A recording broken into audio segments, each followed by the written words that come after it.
विद्यार्थियों, आज आप प्रथम कविता का दूसरा पद पढ़ेंगे जो कबीरदास जी द्वारा ही रचित है। संतो भाई आई ज्ञान की आंधी रे। कबीरदास जी क्या कहते हैं कि हे संतो, ज्ञान रूपी आंधी आ गई है, अर्थात चारों तरफ ज्ञान का प्रकाश फैल गया है। भ्रम की टाटी सबे उड़ानी।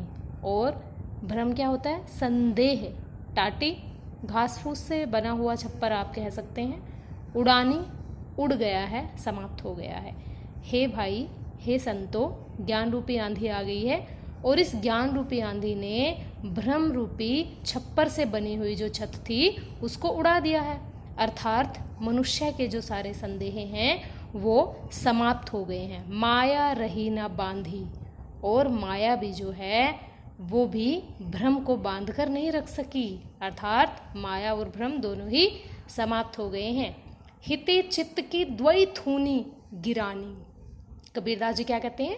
चित्त होता है मन, द्वै होती है दो, थूनी स्तंभ खंबे, गिरानी गिर गए हैं। मोह, मोह से आप अभिप्राय समझते हैं, ठीक है। बलिंदा, बलिंदा क्या होता है? ये लकड़ी ही होती है मोह रूपी। टूटा, टूट गया है। कबीरदास जी क्या कहते हैं? हित चित्त की द्वै थूनी गिरानी, कि मनुष्य के मन में जो दुविधा की स्थिति थी, जो दुविधा रूपी दो खंबे थे कि मैं किस दिशा में जाऊं, वो दोनों खंबे गिर गए हैं। मोह बलिंदा टूटा। और मोह रूपी जो लकड़ी थी वो टूट चुकी है, अर्थात मोह समाप्त हो चुका है और जो दुविधा की स्थिति थी वो भी समाप्त हो गई है। तृष्णा छानी परिघर ऊपरी। मानव के मन में जो तृष्णाएं, जो इच्छाएं, कामनाएं थी, ठीक है, वो सभी ज्ञान रूपी आंधी के आते ही समाप्त हो गई हैं। वो भ्रम रूपी उस घर में जो सभी तृष्णाएं थी, इच्छाएं थी, वो सब समाप्त हो गई हैं। कुबुद्धि का भांडा फूटा। और जो बुरी बुद्धि थी, बुरे विचार थे, उनका भेद खुल गया है, वो सामने आ गए हैं। जोग जुगती करी संतो बांधी। कबीरदास जी कहते हैं जोग होता है योग, जुगती होता है युक्ति करके, अर्थात संतों ने जो संत मनुष्य हैं, जो साधक हैं, उन्होंने योग के माध्यम से ऐसी युक्ति लगाई है और इस प्रकार की झोपड़ी का निर्माण किया है। संतो बांधी, संतों ने ऐसी झोपड़ी बांधी है।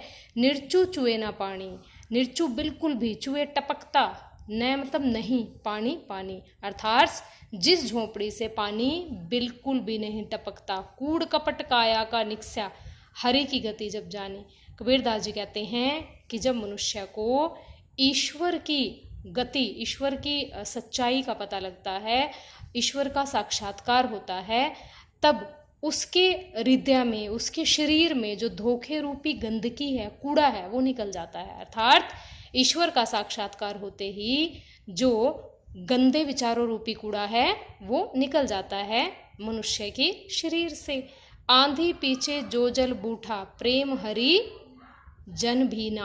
आंधी पीछे, उस आंधी के बाद, कौन सी आंधी की बात हो रही है? ज्ञान रूपी आंधी। अर्थात ज्ञान रूपी आंधी आने के बाद जो जल बूठा, बरसा, जो बारिश हुई, उस बारिश में प्रेम हरिजन बीना, उसमें जो हरि से प्रेम करने वाले हैं, प्रभु से जो प्रेम करने वाले लोग हैं, सिर्फ वही भीगे हैं। अर्थात उस ज्ञान के माध्यम से सिर्फ भक्तों ने ही ईश्वर का साक्षात्कार किया है। कहे कबीर भान के प्रगटे, उदित भया तम खीना। कबीरदास जी क्या कहते हैं कि प्रभु रूपी जो सूर्य हैं वो उदित हो गए हैं, और प्रभु रूपी सूर्य के उदित होते ही जो अंधकार है, अज्ञान रूपी जो अंधेरा है, वो नष्ट हो गया है। अर्थात जब भी ईश्वर का साक्षात्कार होता है, जब भी ईश्वर का सच्चा ज्ञान प्राप्त होता है, तो उसके बाद हमेशा अज्ञान रूपी अंधेरा नष्ट हो जाता है।